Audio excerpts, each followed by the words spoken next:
Hello everyone, welcome to Civil Stat. My name is Vinay Joshi and today we will be dealing with the previous year questions from the domain of economy and how Haryana Civil Services has put up the question in 2017 from the dimension from the domain of economy और हम देखेंगे कि what is the standard of the question, कठिन थे, सरल थे, कौन से एरियाज से, कौन से डायमेंशन से ये सारे सवाल पूछे गए हैं। तो इन सारे सवालों के around we will put up a framework of economy और हम एंटिसिपेट करेंगे कि अगर इन फ्यूचर इस साल जैसा कि कमीशन ने डिक्लेयर किया है they are going to conduct the examination, तो वी विल सी कि what could be the possible nature of the questions which could commission asked. Alright, तो इस तरीके से हम क्वेश्चंस को अप्रोच करने का एक तरीका देखेंगे। दो चीजें मैं बोलता हूं बहुत इंपॉर्टेंट होती हैं कभी भी किसी भी कॉम्पिटिटिव एग्जामिनेशन को अगर हम टारगेट करते हैं।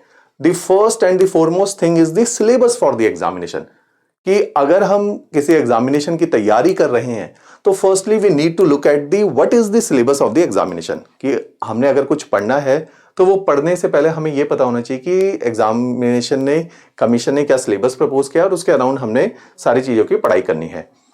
सेकेंड है previous year questions, be it the prelims और be it the mains. Previous year question से हमें पता चलेगा कि एक प्री डिफाइंड सिलेबस से किस प्रकार से सवाल का स्टैंडर्ड रहता है। जैसे for example when it comes to the domain of economy और any other general studies subject from the same syllabus UPSC put up a very difficult question is very conceptual in character, उसमें current affair का हमेशा एक tinge होता है।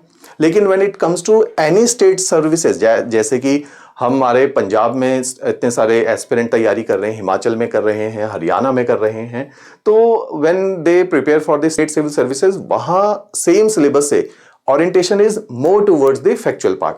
तो हमने देखना है कि इसी प्रकार से हरियाणा में भी सेम प्री डिफाइंड सिलेबस जो यूपीएससी भी प्रपोज करता है, नेचर ऑफ क्वेश्चन क्या रहते हैं।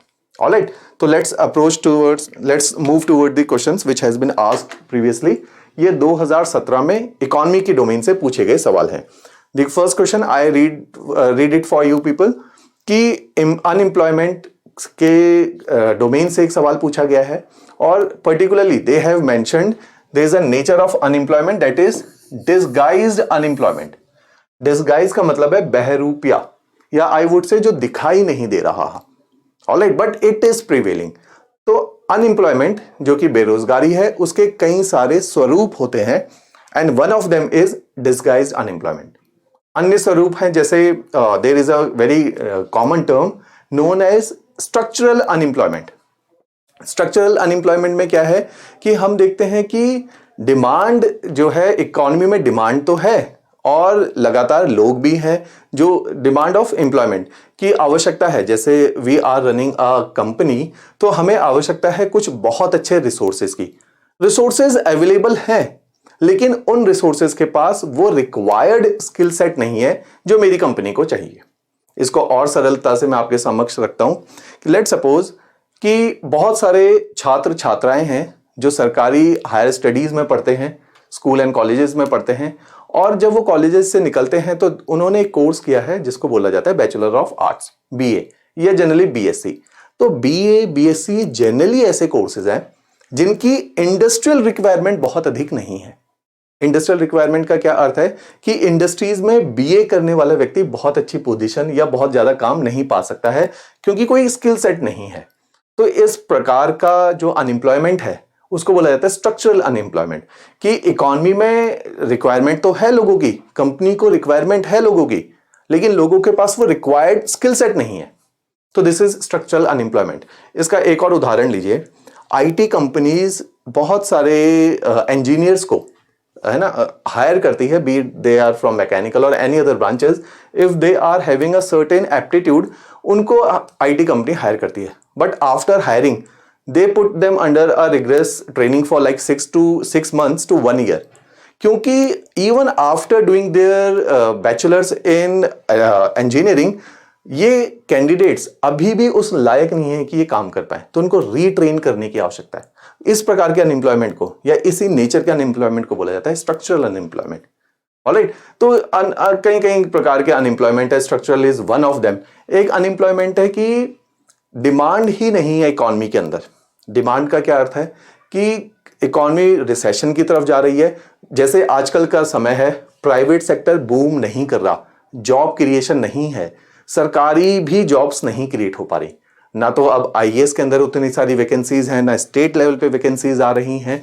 तो इस समय में हम देखते हैं ना तो प्राइवेट एम्प्लॉयमेंट जनरेट कर पा रहा है, ना सरकार एम्प्लॉयमेंट जनरेट कर पा रही है। तो ये भी एक नेचर ऑफ अनएम्प्लॉयमेंट है, बेरोजगारी है। एक बेरोजगारी है डिस्गाइज्ड अनएम्प्लॉयमेंट, कि अनएम्प्लॉयमेंट है लेकिन दिखाई नहीं दे रही। जैसे मैं बहुत सिंपल एक उदाहरण लेता हूं, आप डे टू डे लाइफ से इसको रिलेट कर पाएंगे। Let suppose there is a agricultural field, एक खेत है, ये एक लेट सपोज एक एकड़ का खेत है। इस एक एकड़ के खेत पे 2 व्यक्ति पर्याप्त हैं कि अगर वो लोग इस खेत पे काम करें तो वो 100 units of, let suppose they produce 100 units of rice इस 2 एकड़ के खेत से। अब उस परिवार में और बच्चे भी हैं और उस परिवार एक जॉइंट फैमिली है। यहां अगली जनरेशन में 2 के 10 लोग हो चुके हैं और ये भी सेम एग्रीकल्चरल फील्ड पे काम कर रहे हैं। तो इस खेत में चाहे 2 लोग काम करें या 10 लोग काम करें, जो मैक्सिमम आउटपुट है वो रीच हो चुकी है, 100 यूनिट आउटपुट आ रही है। तो ऐसे केस में ये 10 लोग काम तो कर रहे हैं खेत में, लेकिन कुछ कंट्रीब्यूट नहीं कर रहे प्रोडक्शन में या कंट्रीब्यूट नहीं कर रहे प्रोडक्टिविटी में। तो ये जो बाकी के 8 लोग हैं, इनकी प्रोडक्टिविटी कम है और प्रोडक्शन में कोई भी कंट्रीब्यूशन नहीं है। आज से एक जनरेशन पहले भी 100 यूनिट प्रोडक्शन थी, आज भी 100 यूनिट प्रोडक्शन है 20 साल बाद। तो इस तरह का अनएम्प्लॉयमेंट बोला जाता है डिस्गाइज्ड अनएम्प्लॉयमेंट, कि ऐसा तो लग रहा है ये लोग काम कर रहे हैं, लेकिन इन एक्चुअलिटी ना तो प्रोडक्शन इंक्रीज हुई है, ना इनकी प्रोडक्टिविटी में कोई फर्क आया। तो इस तरीके के अनएम्प्लॉयमेंट को बोलते हैं डिस्गाइज, कि है लेकिन दिखाई नहीं दे रहा। ये एक टाइप की बेरोजगारी है, कि ये बेरोजगारी है, ये लोग कोई प्रोड्यूस नहीं कर रहे, कोई अलग से ज्यादा पैसा भी नहीं कमा रहे, लेकिन ये ऐसा लग रहा है कि बिजी भी है। तो इस तरह के बहरूपिया टाइप के अनएम्प्लॉयमेंट को बोला जाता है डिस्गाइज्ड अनएम्प्लॉयमेंट। तो यहां पे the most appropriate option will be C, which is more labour is engaged in an occupation that then optimally required, कि जितने लोगों की आवश्यकता है उससे ज्यादा लोग काम कर रहे हैं किसी भी चीज के ऊपर। This is disguised unemployment. Alright, let's move toward the second question. It is from the domain has been mentioned above each question. Agriculture and allied activities से एक क्वेश्चन है. अलाइड एक्टिविटीज का मतलब क्या है? एग्रीकल्चर मेन इकोनॉमिक एक्टिविटी है, इसके साथ में कोई और एक्टिविटी करना, कि अगर मछली पालन करते हैं, अगर एपीकल्चर मधुमक्खियों को पाला जाता है, और अन्य प्रकार की कितनी सारी एक्टिविटीज हैं जिनको अलाइड के साथ डोमेन किया जाता है, कि एग्रीकल्चर के अलावा और क्या किया जा रहा है. ऑलराइट, तो एक हिंदुस्तान में एक रेवोल्यूशन आया जिसका नाम है ग्रीन रेवोल्यूशन, कृषि क्रांति, जिसके बारे में सभी लोग जानते हैं. इस रेवोल्यूशन को जहां पे हमने बोला कि पैदावार बढ़ाएंगे, पर्टिकुलरली व्हीट एंड राइस की, इस पैदावार बढ़ाने के लिए अन्य प्रकार के रेवोल्यूशन भी आवश्यक थे. One of them was very important, जिसको ऑपरेशन फ्लड बोला गया या व्हाइट रेवोल्यूशन बोला गया, जिसमें हमने बोला कि केवल व्हीट एंड राइस की ही प्रोडक्शन नहीं बढ़ाएंगे, हम दूध की भी प्रोडक्शन बढ़ाएंगे, मिल्क प्रोडक्ट की भी प्रोडक्शन बढ़ाएंगे, मिल्क की प्रोडक्शन बढ़ाएंगे. ऐसे रेवोल्यूशन को बोला गया व्हाइट रेवोल्यूशन. तो डेयरी से रिलेटेड इज व्हाइट रेवोल्यूशन.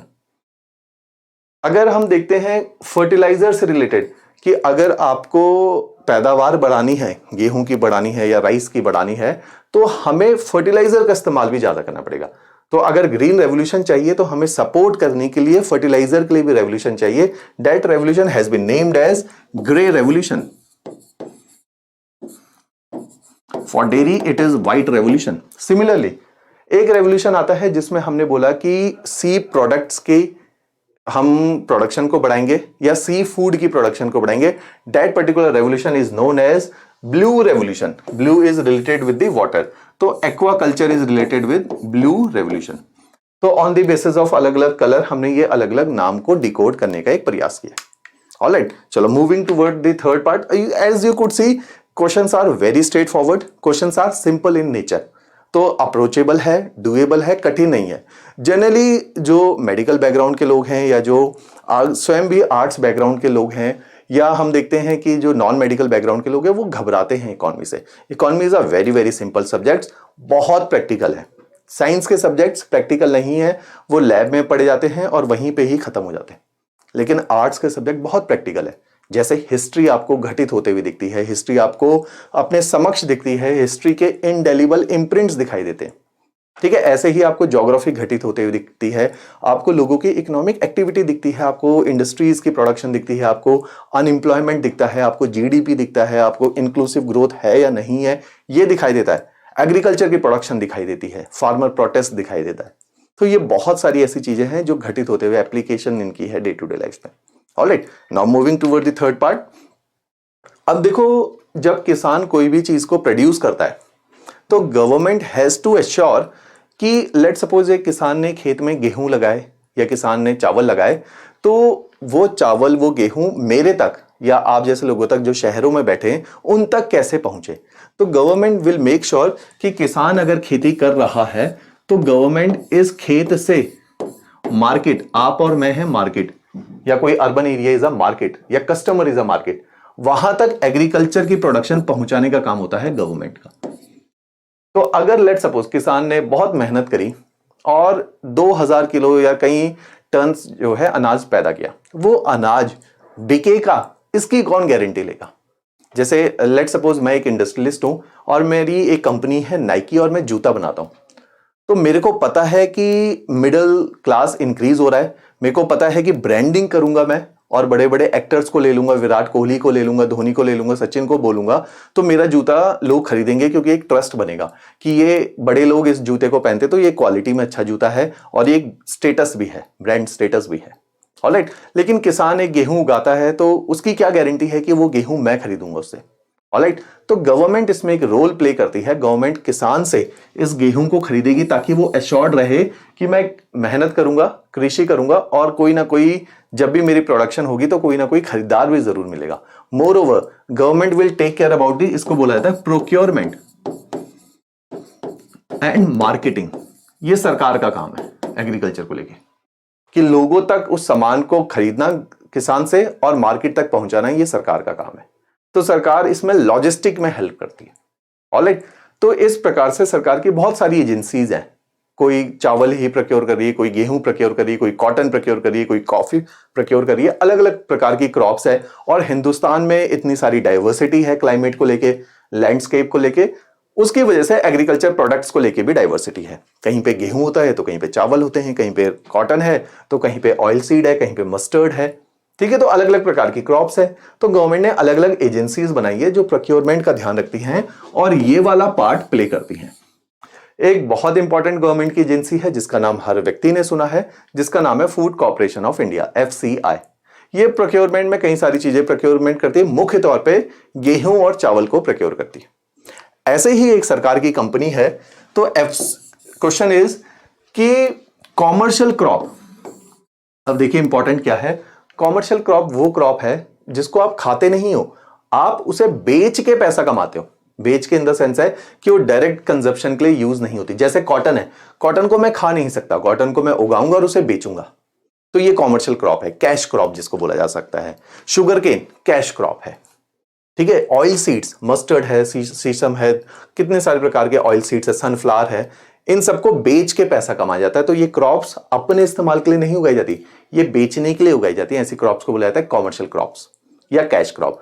तो गवर्नमेंट की अलग अलग एजेंसीज है। FCI is meant for procurement of grains, है ना, या वो क्रॉप जिनको आप कंज्यूम कर सकते हो।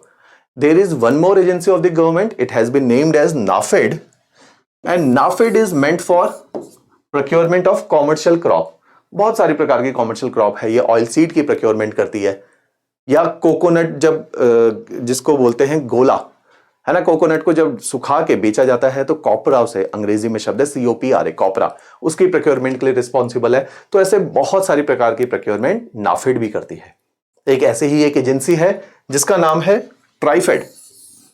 ट्राइफेड है, ट्राइबल एरियाज में लोगों के पास एग्रीकल्चर लैंड नहीं है, एग्रीकल्चर उनका कल्चर नहीं है, उनके कल्चर का पार्ट नहीं है। तो वे लोग क्या करते हैं, हैंडीक्राफ्ट बनाते हैं, बहुत सुंदर पेंटिंग बना दी, कोई क्लोथ से रिलेटेड हैंडीक्राफ्ट प्रोड्यूस किया, कोई बैम्बूज के हैंडीक्राफ्ट बनाए। जैसे अगर आप राजस्थान में जाएं, उड़ीसा में जाएं, या वेस्ट बंगाल में, या north eastern part of India में, तो वहां डिफरेंट प्रकार का ट्राइबल हैंडीक्राफ्ट है।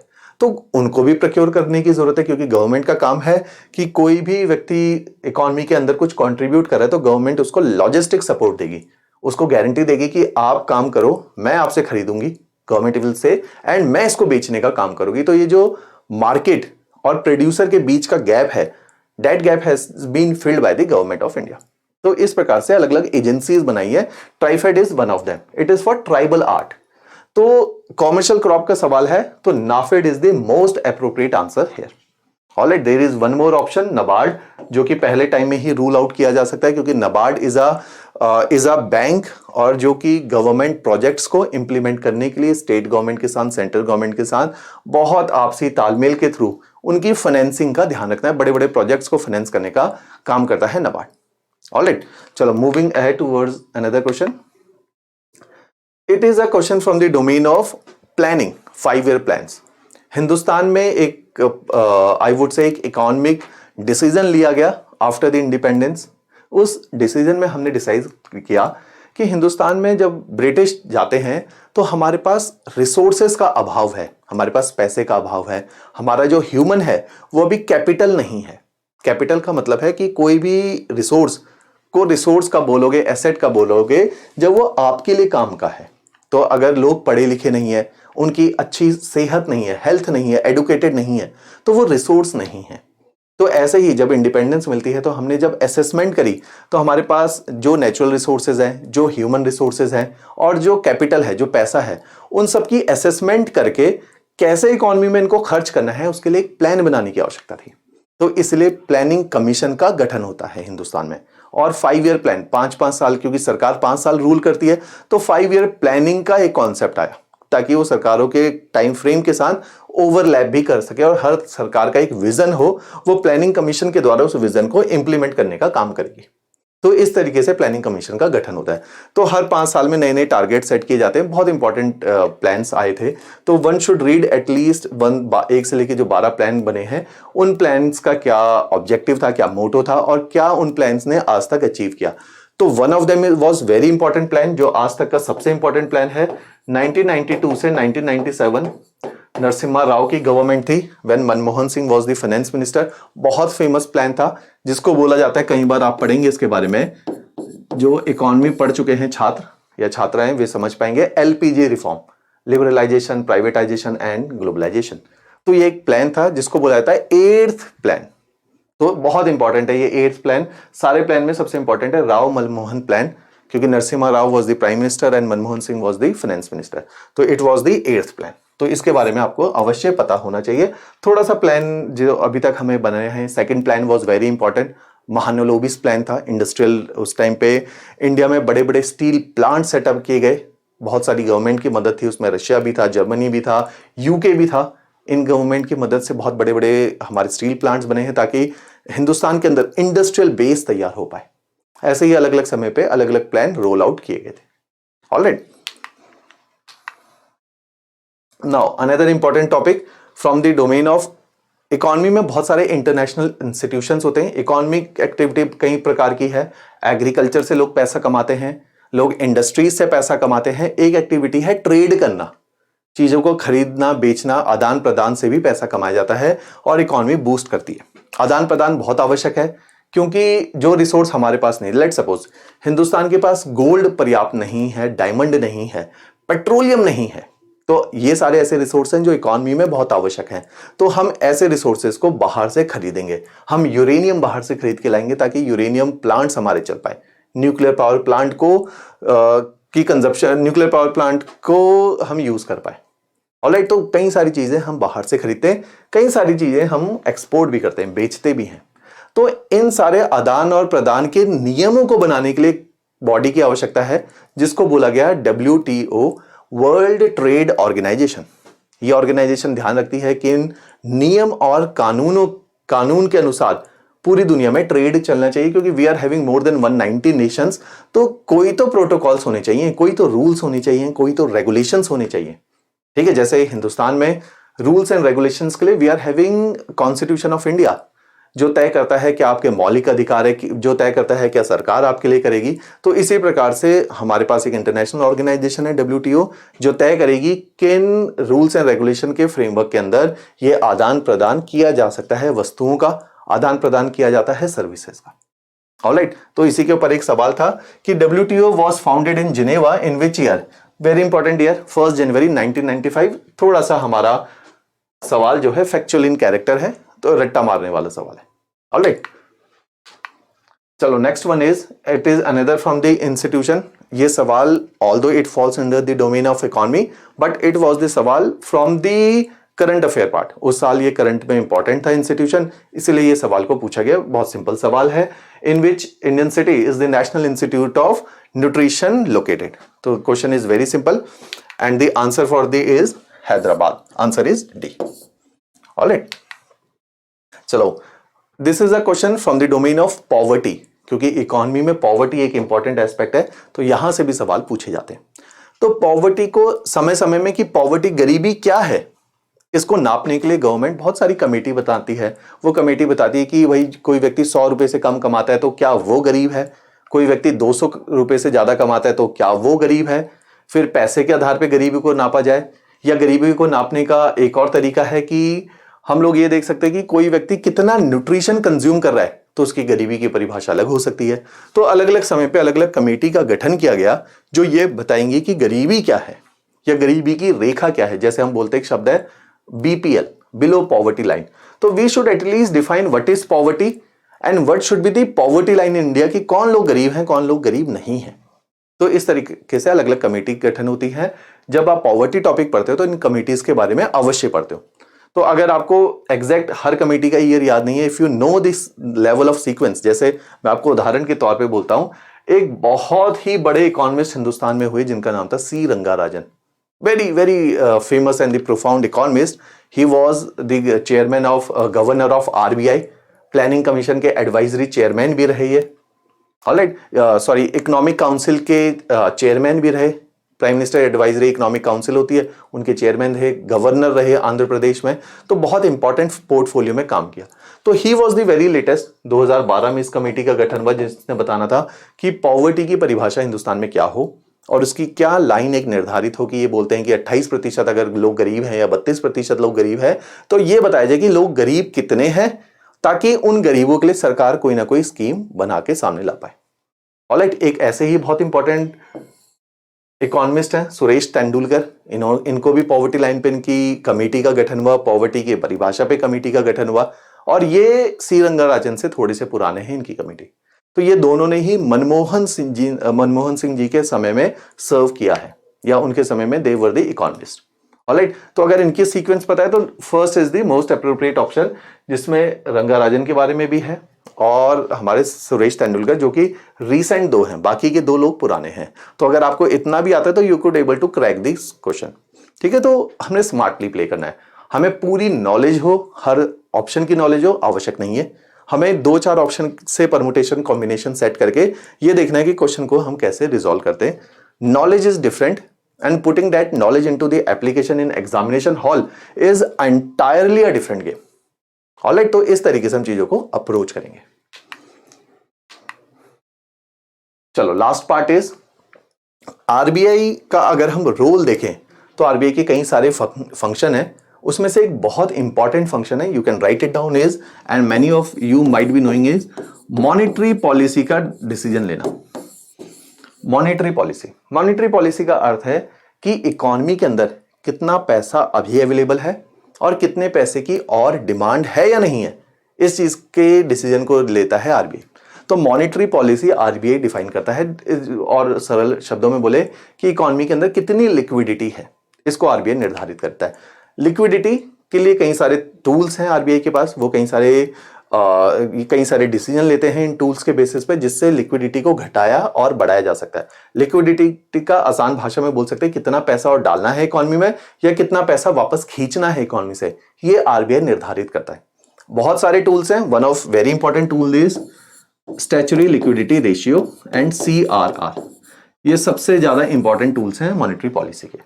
ऑलराइट, स्टैच्यूटरी लिक्विडिटी रेशियो है, आरबीआई बाकी बैंक्स को बोलता है कि अगर आपके पास कोई व्यक्ति या सारे लोग मिला के 100 रुपए जमा करते हैं, तो बैंक कैसे पैसा कमाएगा कि वो मेरे से 100 रुपए लेगा। हम सारे लोग अपना सेविंग अकाउंट रखते हैं, हम लोग सारे अपना फिक्स्ड अकाउंट रखते हैं, ये अकाउंट का पैसा बैंक के पास होता है।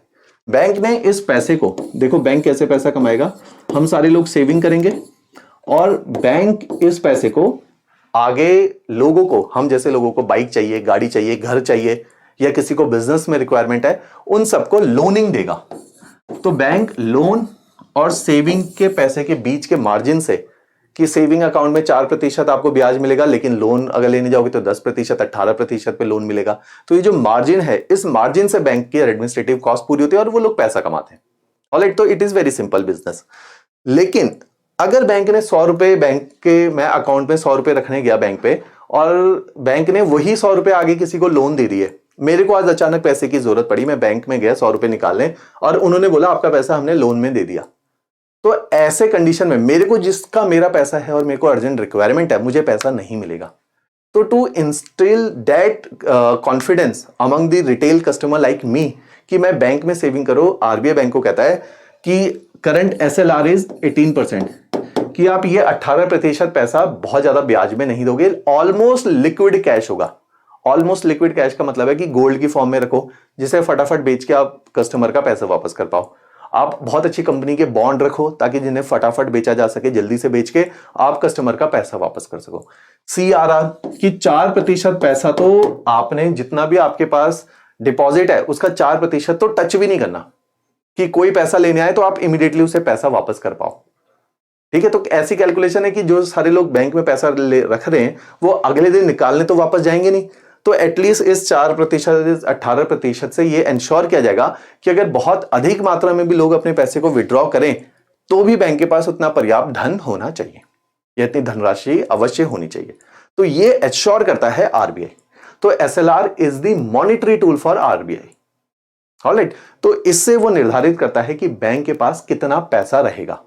जितना ज्यादा एसएलआर होगा बैंक के पास, जैसे अब 22% पैसा बैंक का लॉक हो गया, वो किसी को नहीं दे सकता, तो बैंक अब जो आगे पैसा देगा वो 78% पैसा दे सकता है, कि उसके पास 100 रुपए थे, 22 रुपए गवर्नमेंट ने कहा चुपचाप इधर रख दो, और 78 रुपए किसी को ब्याज पे दे सकते हो।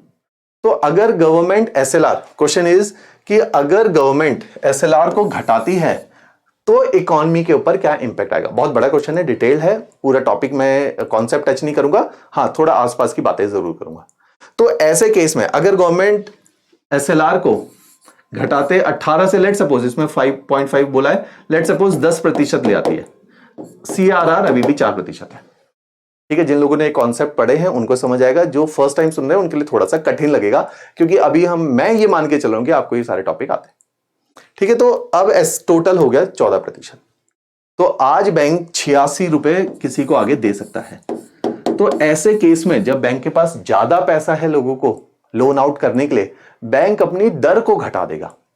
दर का मतलब है कि बैंक कहेगा चलो मेरे पास पर्याप्त धन है, 18% में क्या लोन लोगे, 10% में लोन ले लो, मेरे पास पैसा बहुत पड़ा है। तो बैंक आपको लालच देगा ज्यादा से ज्यादा लोन लेने का, क्योंकि बैंक के पास पर्याप्त धनराशि है। तो इस प्रकार से आरबीआई निर्धारित करेगा कि बैंक ज्यादा पैसा लोन आउट करे या ना करे। वो बैंक्स को कैसे कंट्रोल कर रहा है, through the SLR, through the CRR. तो ये एक सवाल पूछा गया जिसमें आएगा कि सीआरआर एसएलआर जो है, schedule commercial bank cut their landing rate, वो अपनी दरें घटा देते हैं अगर एसएलआर घट जाता है। तो इस तरीके से आरबीआई कॉमर्शियल शेड्यूल बैंक को थोड़ा सा गवर्न करता है और डायरेक्शंस देता है। ऑलराइट, तो this was all from the domain of economy. हमने देखा कि जो क्वेश्चन पूछे गए हैं कमीशन के अंदर, ऑलमोस्ट सारे डायमेंशंस को कवर किया। 2017 में पॉवर्टी भी आया है, एग्रीकल्चर एक्टिविटीज भी आया है, मॉनेटरी पॉलिसी को भी इन्होंने टच किया है। ठीक है, अलग अलग सेक्टर्स ऑफ द इकोनॉमी को भी इन्होंने टच किया, एग्रीकल्चर के ऊपर भी सवाल आए हैं, मार्केटिंग के ऊपर भी सवाल आए हैं। तो ऑलमोस्ट सारे डायमेंशन को टच करने का एक प्रयास भी है। तो इसी तरीके से हमने इन्हीं से हमने हिंट्स ड्रॉ करने हैं और आगे वाले एग्जामिनेशन की भी तैयारी करनी है कि economy has to be covered in this manner only. Alright, चलो here I am done with my lecture. Thanks a lot.